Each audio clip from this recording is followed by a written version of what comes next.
All right, Danny. I'm in my second week of school with students. Yeah, you are. It's going okay, but the kids are already getting pretty mad at me. Okay. And that's pretty. Part of it is because I am being stricter this year. Okay. Because people always say as a teacher, it's better to like start intense and ease up versus like start chill and then get more intense because they already don't take you seriously. Yeah. What did you do last year in your first year? I was very chill and very fun. Okay. So this is like a reaction to like, not a reaction, but you're trying to set a different bit. precedent this year. Yeah. Okay. And I think they respond to it in some points. Like, I just feel like, but also I just generally feel like way more of a bitch, which isn't that it's not okay. Sorry. You're just hearing me process my job, but like, I don't feel like I'm a naturally very intense, mean person who like, not that it's mean to have boundaries and say things, but like, I don't like yelling. But like today I yelled because I was like, no talking while we're testing, and they just kept talking, and I was like, how many times do I have to say it? And I just yelled it, and this kid was like, Ms. Zell, that was like really close to my ears, please chill out. And I said, don't tell me to chill out, and I don't like yelling. I would love to not be yelling, so you can stop, like, you can be quiet. I know I'm kind of a badass, kind of a bitch, like it's like this balance of like, this is kind of cool and kind of I hate who I am. But this one girl was like asking me to leave class, and we were told like, don't let any kids leave class. And so I was like, no. And she was like, I just need to go talk to my counselor to change my schedule. And I was like, I get that. This isn't the time. That's not the rule I made. I'm sorry. And she just goes, Miss L, you are pissing me off. And I was just like, okay. Like, so I feel like all that to say, I am learning that sometimes I just have to piss them off. Whereas last year, if a student would have said that to me, I would have been like, I'm really sorry. Like, I didn't mean to piss you off. Like, what can I do? Yeah. And that's just not the vibe anymore. However, I think that's important because I'm the teacher. Because then this one kid was like, if we yelled, like, you would be mad. And I was like, that's probably true. Or they were like, you need to chill out. But I just told them to chill out. And I was like, I can do whatever I want. Like, I don't have to chill out because I'm the teacher. Yeah. Do I kind of sound like a bitch, or is this okay? No, I don't think you do. But I do think you're getting to what is a really interesting thought process on power dynamics and relationships and how I think equity and all those things are important. But there's also natural relationship dynamics of like in parenting. Like my kids and I can't be 100% equals, right? Like I can't just be like, do whatever you want to do. I see something they don't see, right? As a pastor, I don't try to like have power over people, but like I have a different seat on the bus as terms of pastoring the congregation than maybe like an passive person or really an active person does. Teacher, the same thing. And so I think it's just an interesting thought process on like the role of dynamics in relationship dynamics and how we engage that, which actually so can I share the quote that I wanted to do today? Okay.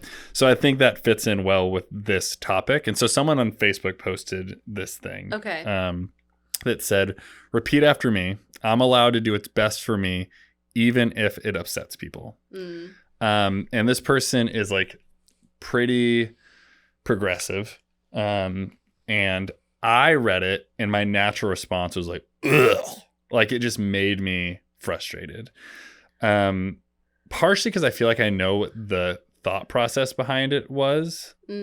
Like the specific circumstance? No, no, not that. But like the ethos behind it. Okay. Like I think when progressive people post things like that, I can generally get in your mind. And I don't generally agree with them when they post that kind of thing. But I also could like see why it's really helpful to say that. And I've actually heard you say similar things on the podcast before about your spirituality and your deconstruction. Like if this is good for my body, and then it can't be bad for me. Like I have to do what's good for my body. Right. Right. And I think as I read that and what I find to be interesting about even you saying things like, if this is good for me, then it has to like, I don't think things are that binary. Okay. And I think because it's good for me doesn't mean that it's good for everyone else because it's good, because I think it's good for me also doesn't mean it's good for me.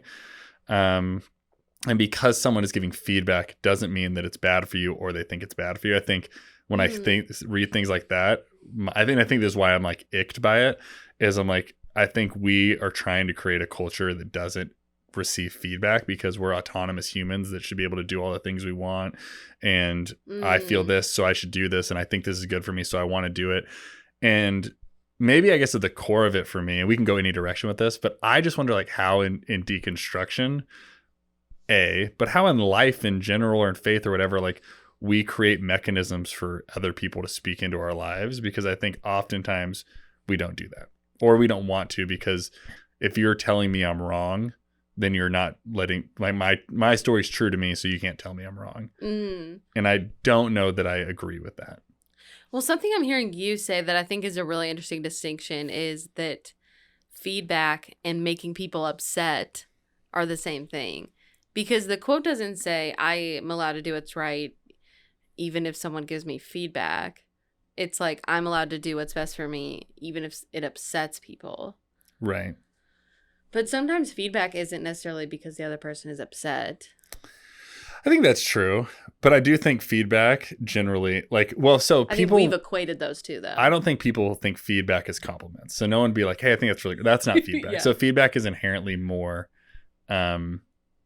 probing. Critical. Yeah. So like, and I think most people receive critical or probing as negative. Yeah, for sure. And I think actually when I read it, what made me, and I have to look at it one more time just to make sure I'm thinking it right, but like the idea that if I'm allowed to do what's best for me, even if it upsets people, I read that as if it hurts people. That's how I read it too. And so like I take that to the extreme. Like if I think of the best thing for me to do is to murder you, that doesn't make it good. Yeah. And it doesn't matter. Like, and I take it to the extreme in that regard, because I think we have to flesh out these like new proverbs we're trying to live by to the most extremes on both sides to understand really what we mean by it. Because oftentimes I think we say these things in a vacuum and we're like, and it gets 1,000 likes and we think it's really profound. And it's like, how far are you willing to go and live by that by? Both in terms of like, what's your threshold for upsetting, hurting, having someone else be upset or hurt? Also, what is your threshold for receiving feedback or compliments or whatever? You know, does that make sense? Yeah, I think I'm going to play devil's advocate just a little bit. In a sense, I really liked your term, like, there's new proverbs, because I think that is what we scroll through and see on Facebook all the time, is these, like, this is the new thing I'm living by. Yeah. You know? But I think that these new proverbs or inspirational quotes like this don't come out of a vacuum. Like, someone didn't just randomly be like, I have an amazing quote idea. Typically, and it probably didn't resonate with someone because of nothing that's ever happened to them. Like, I think sometimes when we have quotes like this, they're in response to something. And so for me personally, we saw this at the beginning of my journey, at the beginning of the pod, but like how I was very much like, Danny, do you think I'm like doing okay? Like, I can't say anything wrong and all that. Like, there is a sense in which I was and still am like definitely a people pleaser. And so I think for a people pleaser to hear that, it can be helpful, because it can be like, I think a healthier version of that quote is like, it's okay if not everyone agrees with you. And that not everyone agreeing with you doesn't mean you're inherently wrong. Right. To me, that is helpful and something that I have needed to hear in the past. Yeah. But the reverse being like, because for me, it was like my voice was like little and everyone else's was loud. Yeah. And so what I needed to hear is it's okay for your voice to have value and for you to listen to yourself. However, I think this is just like swinging the pendulum to another extreme, because it is good to say like, okay, my voice can be louder and I can listen to myself. I can trust myself. That was a common theme at the beginning, I feel like, because I kept saying like, I can trust myself. I can trust my perspective, because I thought it had like no value. But the other extreme then is to say, I'm the only one that matters and whatever anyone says doesn't matter. And I feel like that's what that's saying. And I think for someone who's maybe in a spot who has like little voice and everyone else a loud voice, it can help them get to the middle. Yeah. But to see that quote just randomly, I think can be problematic. Yeah. So you know what I'm saying? I agree with everything you're saying. So I would say I still think it happens in a vacuum, but it happens in a vacuum of someone's experience. And so like this, was created, and it is very true to that person's experience, but it's still a vacuum of that person's experience. Yeah, and so what I find to be unhelpful is its existence outside of the vacuum as a all for one proverb. And that's where like I go through like, or go through the likes, the 100 emoji, like preach it. This is so good. And I'm like, but it's not ultimately 100% true or good all the time. So I 100% agree with you. Like in your situation, and I love the idea of like dragging or pulling up the voices that feel downcast to get you more. And for me, like I don't feel that, right? Like I'm always in some ways trying, I mean, I have a podcast, but I'm trying in some ways to minimize my voice to elevate others. And so sometimes I feel like I read that and I'm like, do I subscribe everything to that? Like, because then it's making an ultimate statement, I guess. You know what I mean? So, but I really resonate with what you're saying, because I want someone that feels marginalized or outside to read that and be like, I have agency, I have voice, I have value. I also don't want someone to read it and be like, I can do whatever the hell I want because it's good for me. Because I don't think that, and this maybe is more at the core of it, I don't think we always know what's good for us. But if I say what's good for me in that kind of mental space, I get to define what's good for me, what's bad for me. I get to decide whose feedback I'm going to receive on that. And because it upsets you doesn't mean it's bad for me, because it can only be good for me.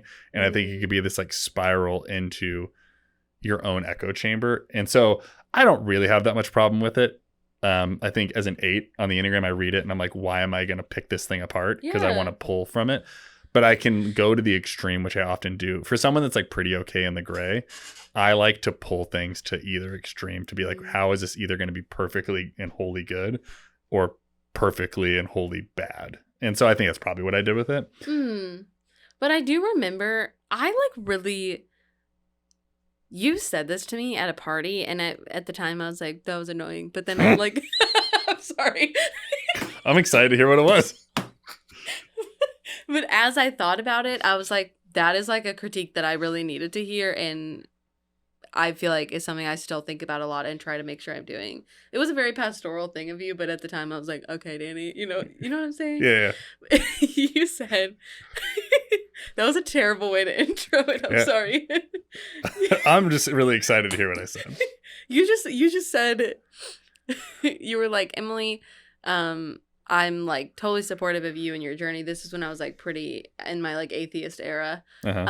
You were like, but I do worry that you're going to surround yourself with people that agree with that. And then like, you're not ever challenged or like hear other points of view.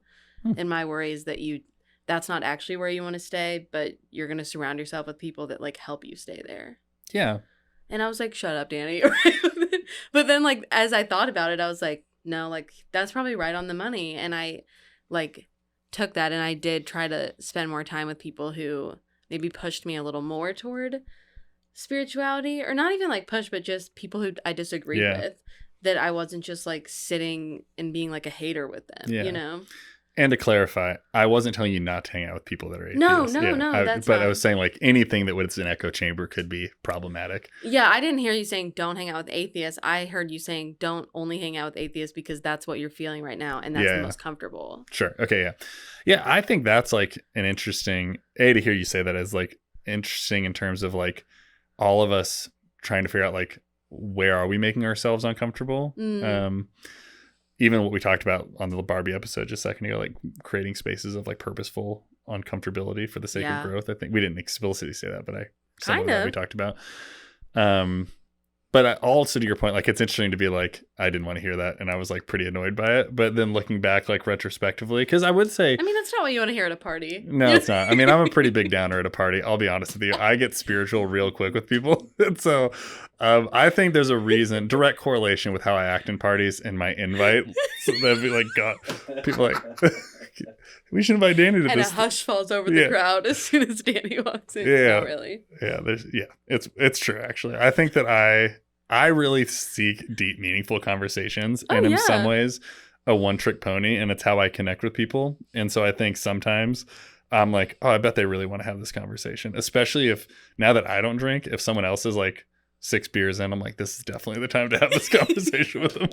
I was going to say, do you feel like that's amplified since you've stopped drinking? That you're like, I just want to have a deep conversation. And some people are just like, I just want to do shots. No, in some way, like the joke used to be with my pastor friends that like 6-Beer Danny was the best evangelist of all time. And so like I actually, for me, I'll talk about it regardless. Yeah. But I, without having a little bit of like drunkenness, I realize people's annoyance with me faster.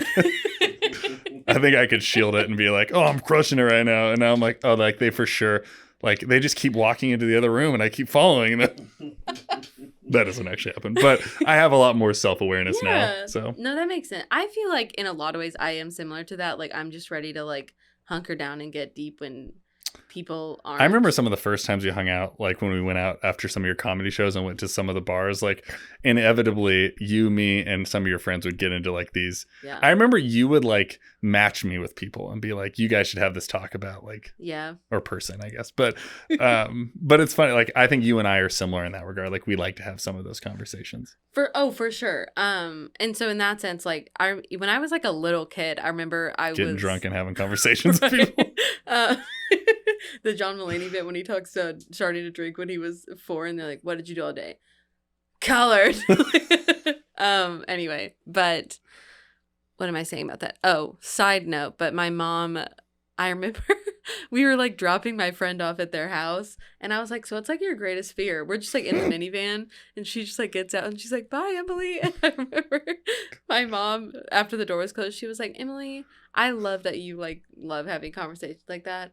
I think sometimes friends like just want to laugh with you though. And I was like, I don't want friends like that. Like you just sometimes want to get into it. And now I'm also a comedian. So full circle. Full circle. Now you just want to laugh with people. Not really. Okay. What was our original? Oh, pissing people off. Yeah. So you said something off camera, that I want to hear more of what you have to say about. Yeah. You said like people say this, but they would not feel that way if they were the person getting upset about something. Yeah. Yeah. I would agree with what I said. I think it was a great comment. The end. No. Great comment. Yeah, I think we have a higher threshold for being the one to upset people than to being upset. And again, like, I guess it does say upset you, but like, I think when we're the ones that are upset or pushed to the side or told we're wrong or someone's lifestyle and choices are like impacting us and making us upset, we're like, we feel wronged. But when we're the person doing them, we're like, but it's good for me, right? And so I just think like I stand by it. I think we don't have a great threshold for it. And I think when I said it, what frustrates me about it is not that we do that. I think that's natural and it's human. I think it's that most people would not agree that they do that.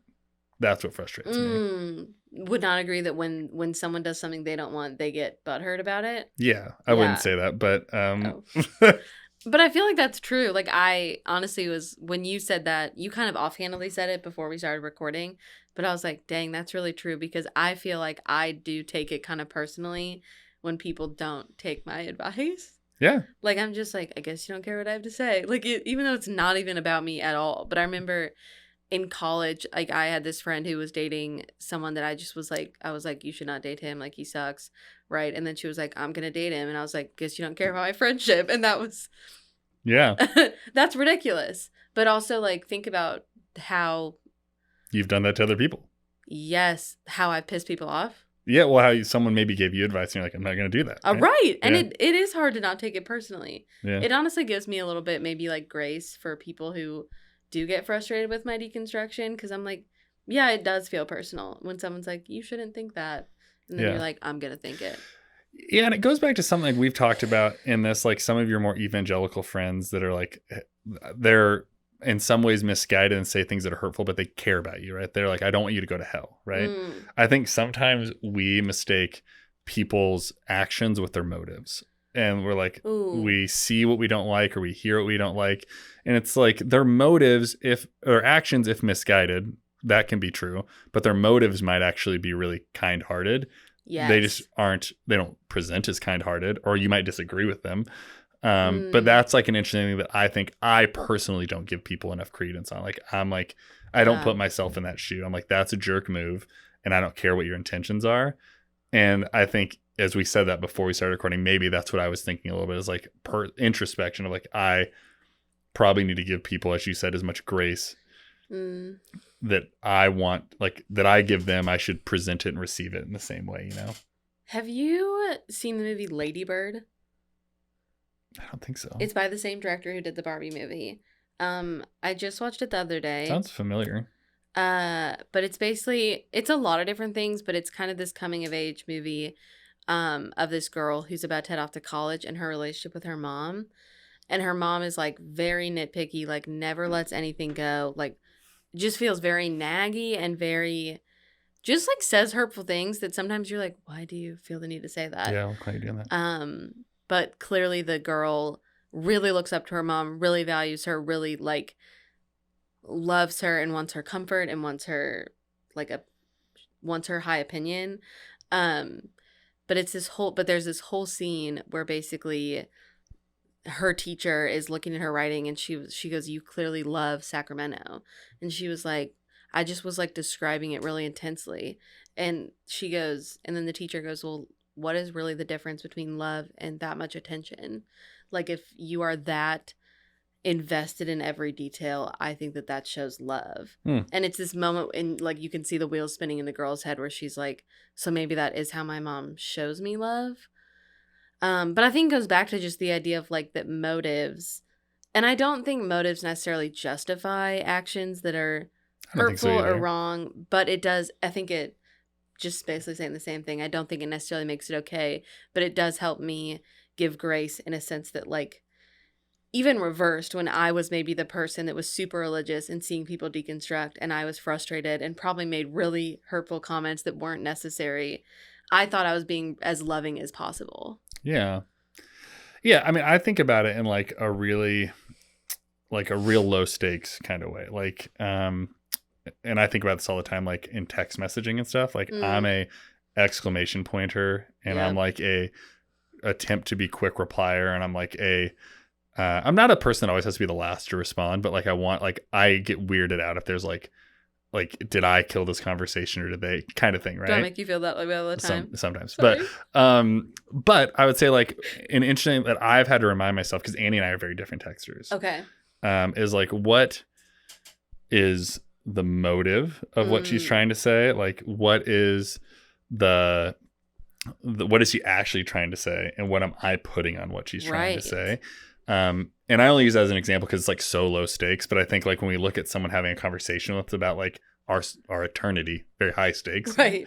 But I think we don't often use, or I don't, I'll just use myself, all those same rules rubrics to like look through. Like when I look at a text from Annie, what is she trying to say? What's happening in our real life? Like what am I saying she's trying to say? And I don't think we always do that with other people that say things to us. And I think maybe if we did that, it wouldn't justify, it wouldn't change how we receive them, but it would give us more empathy for where they're coming from, even if we don't like co-sign what they're saying, you know? No, this is huge because I think the idea of what we hear versus what is said versus like what the motive was are like can be three completely different things. Yeah.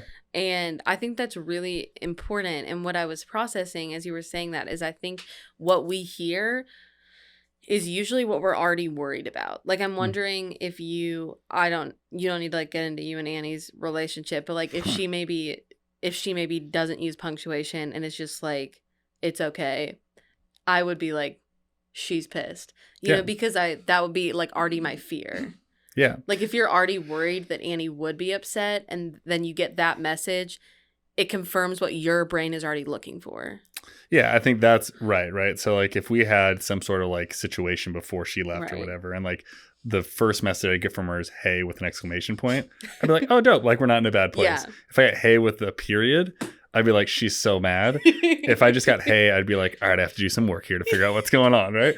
Sherlock Holmes here. And so, but I think you're right. I think it's all a reflection of our perception of what happened and what has happened up to that point. And I think for us, perception will always be reality until it's proven not to be reality. Yes. But what I'm thinking about is like when I perceive that someone else is upset with me, it's because I already assume they're upset with me. Or like I said this a lot at the beginning, but like I struggle sometimes with spiritual like feedback because I want people to like theologically respect me. And I kind of tend to think that they don't. And so, like, for example, we had enough trust that, like, when you said that to me at that party, I was like, no, Danny, like, thinks I'm cool, but just is, like, challenging me, and like, as a friend and a pastor in a really healthy way. But there was still a part of me that was like, he thinks I'm doing a terrible thing. Like, you know, like, because that was already, like, a deep down fear. And so you're almost like, it's a schema that you're already, like, looking to fill. Yeah. Yeah. I think using us as an example, I'll not constantly, but whenever I think about giving you feedback, I very much workshop anything I say to you before I say it because I know ways you don't receive it well. And I would say just experience it. I think you receive feedback best through narrative examples. And so, like, if we're able to talk through it and use other kind of like what we just did with the texting, right? Like, if there's like this thing as an example of a different place, I think sometimes you have a easier way of putting yourself in it. Because naturally, even though you trust me and we're friends, you have experiential evidence to point to why other people you've trusted and been friends with have eventually flipped the script, right? Yeah. And so I'm like, how can I share a piece of feedback with you that doesn't inherently make you feel bad and also helps, like, solidify our relationship stronger, but also share what I feel. Sure. But but that's not I'm like, everyone should just receive feedback all the time and not be upset about it. And so it's not natural. So I've had to learn that as a human, just with everybody. So you're not the only person that I've had to do this with. I use you as an example, but literally everyone in my life, I'm like, oh, they don't want feedback the way I give it. So I've had to figure out different ways to do that. So, but I'm wondering, okay, this is a little bit of a tangent, but I think it might be worth talking about. Do you think that is your job? Like, is it my job as the hearer to do the work of being able to be like, Danny's never done anything to make me feel like he doesn't, like, think highly of me. He's giving me feedback that's appropriate to give. I need to work through the way that I'm interpreting it incorrectly. Or do you think it is, like, partly on you to be like, how can I present this in a way that's, like, loving to her? I think it's both. I mean, I think I'm going to use an example from our relationship, but hopefully this doesn't upset you. I'm going to cry. But when you were preaching and you were going to do communion. I knew you were. I was about to bring this up. This was exactly what was on my mind. That's funny. It wasn't initially what was on my mind. So not that another one is floating around in my mind. But so, like, help me fill in the dots if I missed anything. But, like, essentially you were preaching and you in your mind were going to preside over communion, which I was very happy to have you do. And I was like, hey, we should talk about the transitional elements. And you took that. I'll let you tell the story. I often interpret, and this is something I need to work through because I feel the same way at work.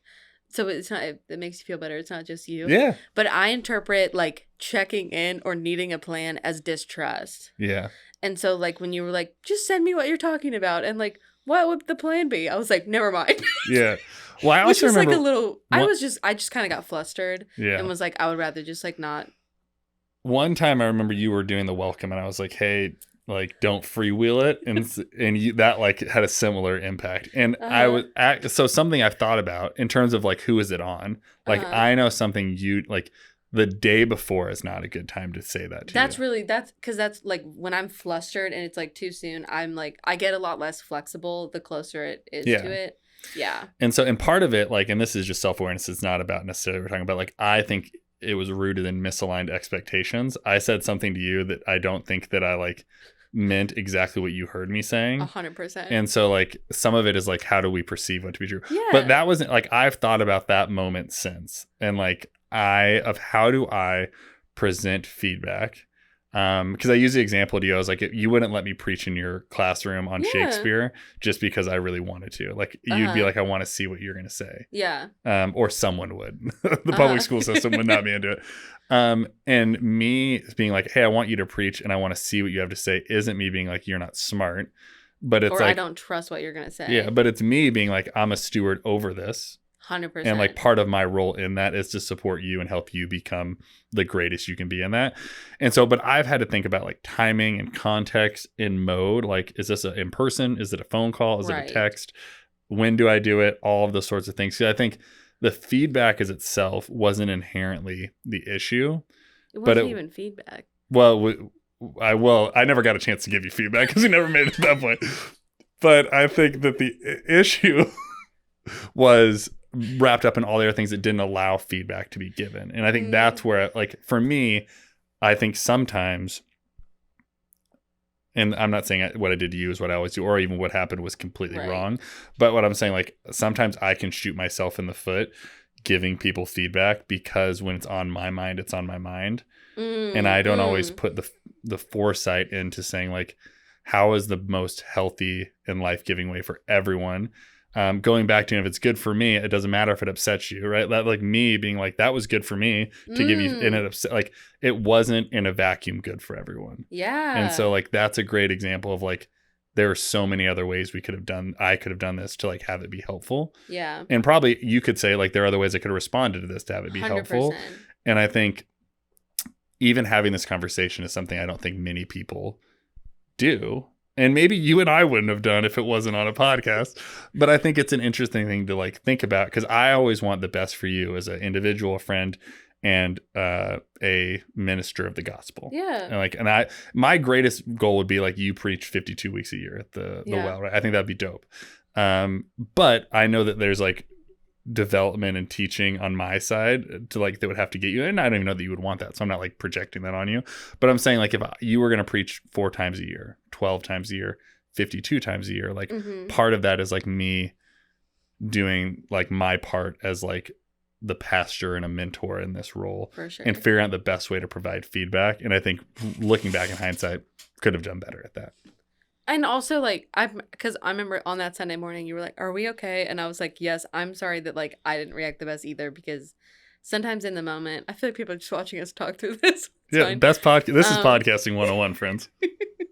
Talk about a very personal comfort. Not very personal, but, like, I think for me also, and I feel like this has come up a lot as I, like, navigate my, like, current romantic relationship, is sometimes I'm like, I don't or can't or won't respond the way that is the most, like, helpful right in the moment. And sometimes I just need a little bit of time to, like, for it to almost, like, go through the gears and then be like, there was literally no issue. Like, do you know? But my, like, my right in the moment is just like, why would you say that? You know what I'm saying? And that's my own work, but that's hard work to do when things need to be done in, like, a day or two. Like, I can't be like, I need a few days. You know what I'm saying? Well, I'll say that also, like, I know, because I can also often be like, I want to land this right now. And even when we were talking about it, I was like, this is not going to be landed. Yeah. And so I remember going back and forth, and I had said something like, well, we could do this. And, like, you just kept like, we're not doing it. Right. Whatever. Yeah. It was too late for me to, and maybe I should work on my flexibility, but there was, like, for me in that moment, I was like, I had a decision. Am I going to keep pushing for what, like, the end of, like, you doing that and creating the transition, which I knew was possible? For sure possible. Or am I going to, like, let it go? And I was like, I think in some ways for me, it was a moment of growth to be like, I'm not going to, like, just keep hammering this nail in if it's not ready to be hit. You know what I mean? Yeah. But it's like, I find things like that to be interesting to, like, look back on and reflect on. I think it honestly kind of, when you brought it back to the quote, I was like, yeah, that's exactly it. Because, like, both of us in that moment, both of us couldn't just do what was best for us and not care what the other person thinks. Because in that sense, like, we were a team on that Sunday in a lot of ways. Yeah. And so we couldn't just be like, that would be like if you and I came to this podcast and we were like, these are our 2 topics. And then we just, like, both started and tried to, like, like, it wouldn't be a good podcast episode. Yeah, it would be a terrible one. I also think maybe that's, as you said, that sparked something on my mind of, like, why it makes me so frustrated when I see it. Because I think we are all, whether we like people or not, we're in covenant and relationship with one another. Ooh, yeah. And so I think inherently that shows a lack of, like, goodwill and relationship with other people to even say something like that. Yeah. Because I don't think that's what it means to be a good friend or neighbor. To say, like, if it's okay for me, it can be bad for you. And I think there is maybe nuance to that in some ways. Yeah. But, like, in reading it, I'm like, there has to be more goodwill towards the other person to, at least if it is not going to be good for you, that I empathize and I feel bad that it's not good for you, and not just like, screw you, it's good for me, so it doesn't matter if it's bad for you. Yeah, I don't think it's a kind of quote that, like, should be on a flag. Do you know, like, because it's not as universal as comfort is a slow death. You know, like, it's more it's more specific and individual. Like if maybe not that you would, and I would probably be like, what, Danny? But if you personally sent me that when we were like first starting the podcast, I would be like, that's helpful, And then, yeah. But if I just like hung that in my house, people would be like, she sounds like a bitch. Like, you know what I'm saying? I think you hang it on the door of your classroom. I'm gonna stick it to my my desk in my classroom and just be like, it's okay that they're mad at me. Yeah. That's funny. But that also again is like, but actually full circle, going back to that, like me doing that and me pissing people off is like, there's no need for me to go back to this. I'm just realizing. But it's because I'm protecting like the classroom as a whole. Yeah. And so kind of similarly to like what we were saying with like what was happening on that Sunday, like it's usually so much bigger than just two people. So to say, I'm going to do what I want and I don't care if it upsets you, there's usually other people affected. Yeah. And so that's why it can't be that simple, because usually there's a lot more at stake. Yeah, I would agree with that. Don't make blanket statements on Facebook. We set a hard stop that's 60 seconds away. So Here's what I want to do. We don't have any emails, which is great. But do you have a recommendation? Choo-choo. I think I've already talked about this on the podcast, but I'm going to recommend I Think You Should Leave by Tim Robinson, Season 3, Episode 1. I've watched it non-stop. I think it's utterly fantastic. Yeah, I've recommended it on the pod. Okay. Because I love it. I watched Untold about this. It's called Untold Swamp Kings. It's about the 2006 through 2009 Florida Gators football team and how they had a rise to greatness, but a lot of controversy around it. So if you're like a football fan and know any of those people, I found it really, really interesting. Annie really liked it. I finished it without her, so she did not like that last night. But I did like it. It's like a 3-part miniseries on Netflix. Essentially, they're doing like ESPN. They did these 30 for 30 documentaries, and it's kind of Netflix's attempt at that. So I have a lot of really good ones. There was one on like the Malice and the Palace, which was in the the Indiana Pacers like ran into the stands and started like punching out fans, which my high school basketball coach's brother was like one of the coaches on that team. Gosh. And he was like, as they left the stadium, they were like all heads below the glass for like miles because they were like afraid they were going to get like shot out. Whoa. It was intense. So, but yes, Swamp Kings Untold, really great. Watch it on Netflix. It's good. Awesome. Well, thank you for listening. Don't post random quotes on Facebook if they're that intense. Yeah, or do, and we'll judge you, and we'll talk about it on the pod. Yeah, we need more content, so help us out. Well, hey everybody, as always, thanks for listening, and embrace the journey. Yeah, we're crushing it on the time. Yeah, sorry that I wound that down so fast.